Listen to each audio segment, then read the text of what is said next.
Welcome to another CMD tutorial. In this video, I'm going to show you how to check Node version in CMD. All right, first up, make sure that you have successfully installed Node.js on your computer. All right, as you can see here, we are at nodejs.org.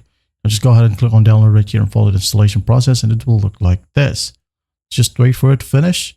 All right, once the installation is done, you can just go ahead and open up your CMD with a basic command prompt right here and just type in node space -v. All right, once done, just hit on enter and wait for the process to finish. Won't take long, and as you can see here, mine is currently at version 22.14.0.